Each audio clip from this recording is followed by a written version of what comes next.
Meu nome é Luiz Alberto de Farias, eu nasci no Rio de Janeiro em 16 de maio de 1966. A minha infância tem como ponto bastante marcante a morte do meu pai quando eu tinha 3 anos. De lá para cá, a minha família se reconsolidou, se reconstruiu e foi super baseada na minha mãe. Para a minha história tem bastante da presença da minha mãe ao longo de toda a vida, uma pessoa bastante simples. Ela vindo do Ceará para o Rio de Janeiro, ele, meu pai, tendo vindo de Portugal para o Rio de Janeiro, onde se encontraram, e tiveram 4 filhos. Em 1980, quando eu tinha 13 para 14 anos, eu vim para São Paulo, e aí foi uma nova ruptura na minha vida. Então, um novo redimensionamento e a busca de oportunidades. São Paulo, para nós, representava uma tentativa de melhoria na qualidade de vida, que até a época em que nós morávamos no Rio de Janeiro, era bastante difícil. A minha vida escolar é bem engraçada, né? Porque quando eu comecei a estudar, eu tinha um desapego bastante grande em relação à escola. Eu, de fato, não gostava. Fugia até do jardim da infância. Cheguei a fugir da escola quando eu tinha 4, 5 anos de idade, mais de uma vez. Depois, ao longo dos próximos anos, eu sempre fui bastante estudioso. E quando chegou no final do ensino médio, antigamente chamado de colegial, eu tinha um grupo bastante interessado em participar da área de comunicação da escola, e nós resolvemos fazer um periódico, né? Um periódico de uma tiragem só, de um só número, ou seja, um não periódico. E um pouco depois disso, aí sim eu acabei fazendo faculdade, inicialmente de Relações Públicas. O meu primeiro contato com a área de comunicação, meu interesse com a área de comunicação, surgiu de um contato que eu tive com uma agência de relações públicas chamada AAB Ogilvy Mather, isso em meados dos anos 80. Eu trabalhava numa das empresas do Grupo Monsanto e essa empresa contratou essa agência, que eu acabo de dizer, que tinha um profissional muito respeitado chamado Rolim Valença, e decidi estudar de uma maneira mais aprofundada. Comecei então fazendo o curso de Relações Públicas nos anos 80, acabei trabalhando com relações públicas, com comunicação de uma maneira geral, ao longo dos anos 80 e dos anos 90, e já no final dos anos 90 eu decidi voltar a estudar fazendo uma especialização. Aí fiz uma especialização em Teoria da Comunicação, depois eu já continuei fazendo mestrado em Comunicação e Mercado, e nessa época surgiram algumas oportunidades para eu trabalhar com jornalismo. Eu comecei a escrever em algumas revistas, o que para mim era um pouco de curiosidade, de interesse, e por ser absolutamente cumpridor das leis, eu decidi fazer a faculdade de jornalismo, porque eu não me achava adequado trabalhando com jornalismo sem ser. E aí eu fiz a faculdade de jornalismo quase que em paralelo ao mestrado. Acabei o mestrado, depois acabei a faculdade de jornalismo, e em seguida eu comecei o doutorado. O momento mais importante da minha trajetória profissional, eu queria dizer que o momento foram muitos, né? Muitos momentos especiais. Tem um que me marcou bastante, foi quando eu comecei a trabalhar numa indústria de tubos de polietileno, uma indústria de médio porte, tinha seus 400 funcionários, e eu assumi uma área de comunicação que de fato ainda não existia. E eu fui para a fábrica, passei um mês, todos os dias indo para a fábrica, trabalhando como os operários, tentando entender o processo da fábrica, tentando entender como é que se fazia um tubo, desde as diversas maneiras técnicas, e a partir daí eu constituí uma comissão de comunicação. E foi uma das grandes experiências da minha vida, né? Porque eu me juntei a várias pessoas que tinham interesse pela empresa, mas não tinham conhecimento técnico. Por volta de 2004, 2003, houve uma primeira mobilização no sentido de que houvesse a constituição de uma chapa para a BRP. E, em paralelo, foi criada e foi fundada a Associação Brasileira de Pesquisadores de Comunicação Organizacional e Relações Públicas, a Abrapcorp, da qual eu participei da fundação. E, nesse processo, um pouquinho antes ainda, eu fui convidado a ser diretor da Intercom, a Sociedade Brasileira de Estudos Interdisciplinares da Comunicação. E aí dá uma sensação de que tudo aconteceu ao mesmo tempo.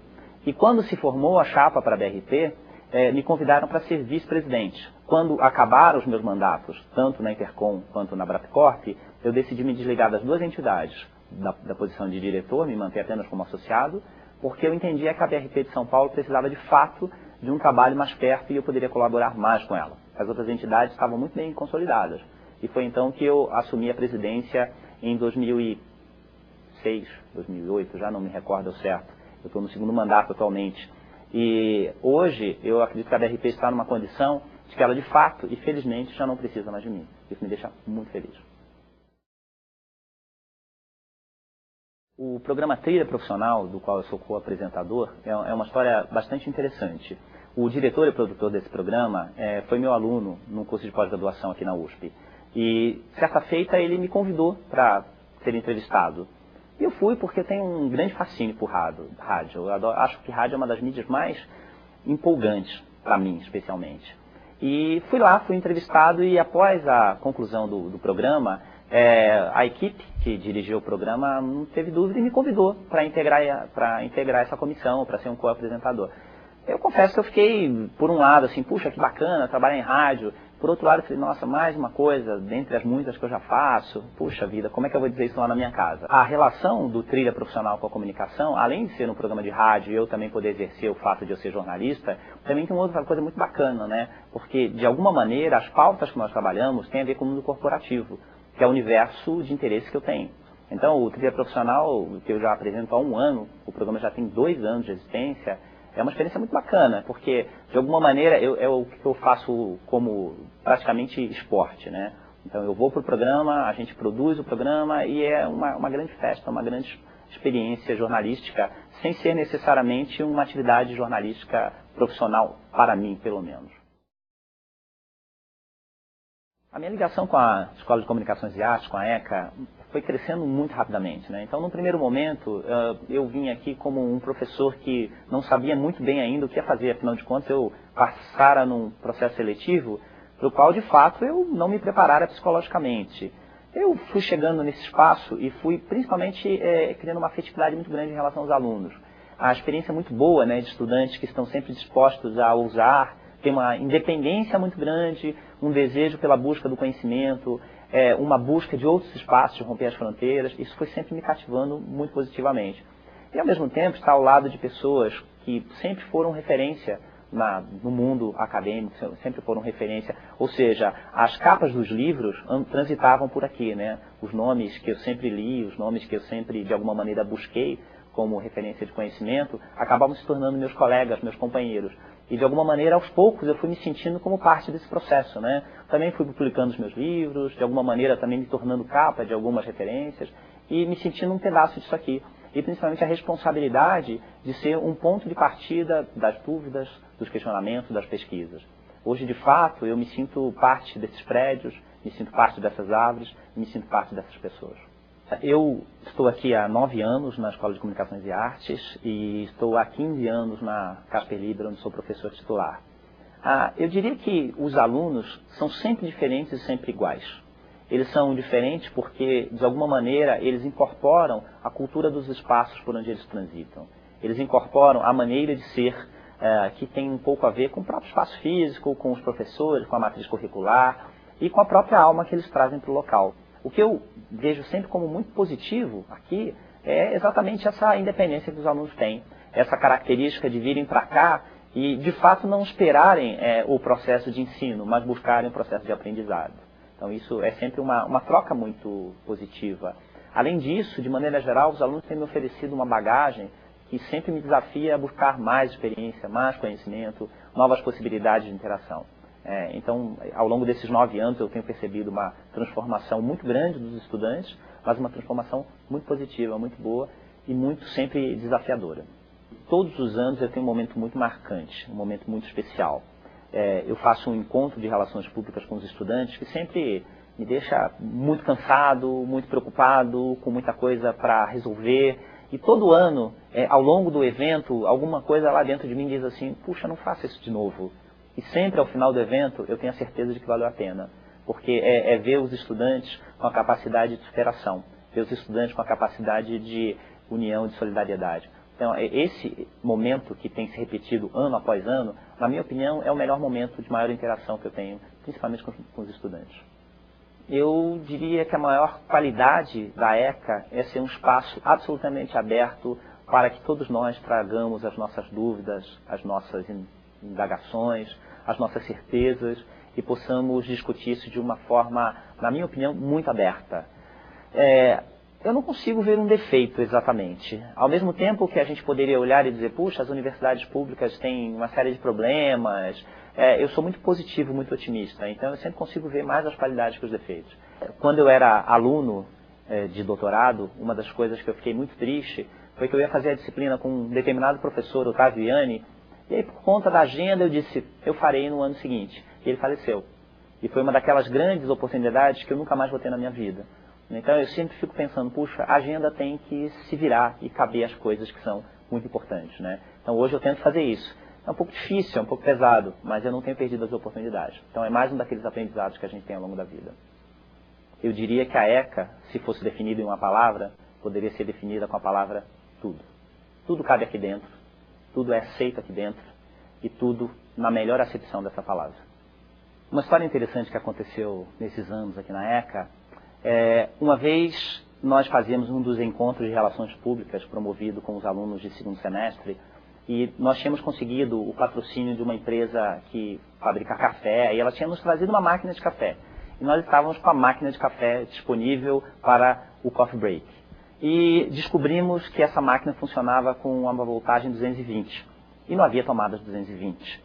E aí, simplesmente os alunos e eu decidimos fazer uma conexão entre essa máquina e o chuveiro.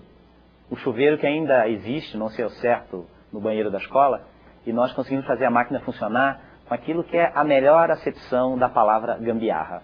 E ninguém percebeu o que foi o melhor de tudo. Estar aqui é de fato você sentir que a sua carreira acadêmica chegou num estágio que ela não tem mais como voltar atrás. Não dá para entrar aqui, se tornar professor efetivo e imaginar que você vai fazer outra coisa da vida além disto. Você talvez possa fazer milhões de coisas, mas nunca mais a academia vai sair da sua alma. Isso agregou profundamente na minha vida.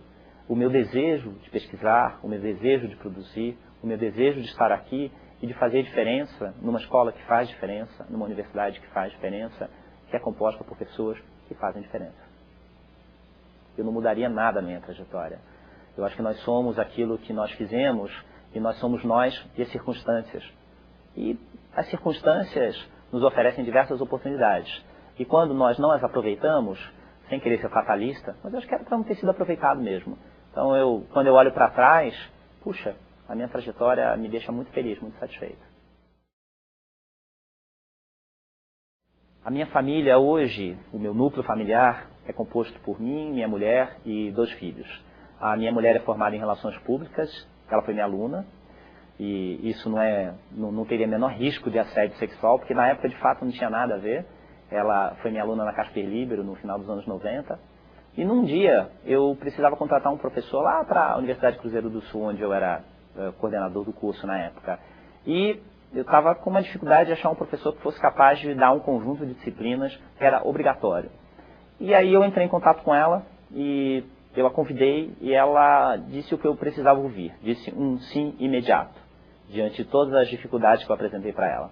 Daí para frente nós nos tornamos amigos e aí começamos a nos aproximar mais, nos apaixonamos e nos casamos. Hoje nós temos 2 filhos, temos o Miguel, que nasceu em 2005, e o Heitor, que nasceu em 2010.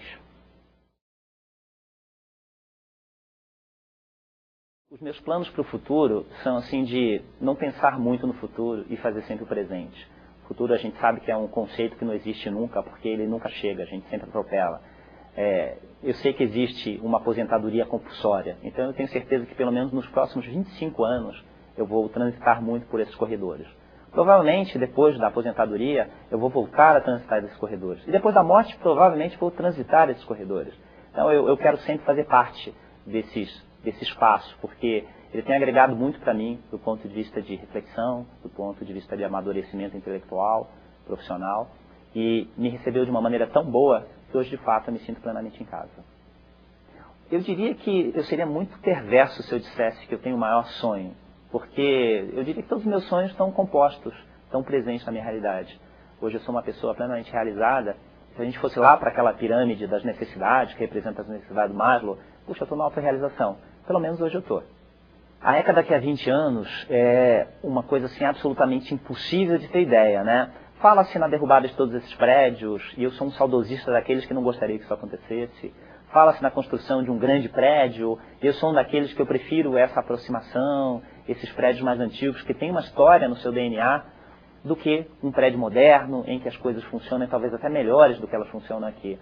Mas eu tenho certeza que a ECA daqui a 20 anos vai continuar sendo esse espaço de bastante crítica, de bastante aproximação, de negociação, esse espaço que, especialmente o nosso departamento, o CRP, que é um espaço que não tem preconceito, um espaço que dialoga bem com diversas áreas, que dialoga bem com o chamado mercado, que dialoga bem com a sociedade. Eu tenho certeza que a ECA só tende a amadurecer cada vez mais e fixar essa posição que ela marca a presença fora da própria ECA. Para os alunos que pretendem ingressar na ECA, eu diria, olha, ralem muito, porque afinal de contas, por mais que pareça que o curso de humanas é frágil, fraco, cada vez mais as exigências são maiores, cada vez mais a necessidade de qualificação, de preparação, de ampliação dos seus horizontes é maior. E na ECA isso parece que é uma condição sine qua non. Horizonte é uma coisa que cada vez é mais buscada pelos estudantes. Eu diria que nos próximos anos isso vai se tornar cada vez mais espontâneo e natural. Falar de nós mesmos é sempre uma coisa um pouco delicada, né? Quando perguntam sobre a profissão, de relações públicas, sobre alguma coisa mais de entidade, técnica, conceitual, é fácil falar. Falar sobre nós dá sempre aquela sensação de, puxa, será que eu falei demais, falei de menos? Mas é muito bom a gente sentir confiança para poder falar das nossas experiências, das nossas vivências, dos nossos sentimentos. E eu acho que as memórias ecanas conseguem reunir a essência das pessoas. É a oportunidade de nós dizermos para quem quer que nos ouça um pouco daquilo que nós sentimos. E sonhar com a possibilidade de nós também ouvirmos um pouco dessas pessoas que têm tanto para dizer. A gente costuma lembrar quando aprendeu a falar. E geralmente a gente não sabe quando aprendeu a ouvir. Então quando nós dizemos para o outro, às vezes é uma grande oportunidade de nós aprendermos a ouvir a nós mesmos. Não, só mandar um beijo para vocês.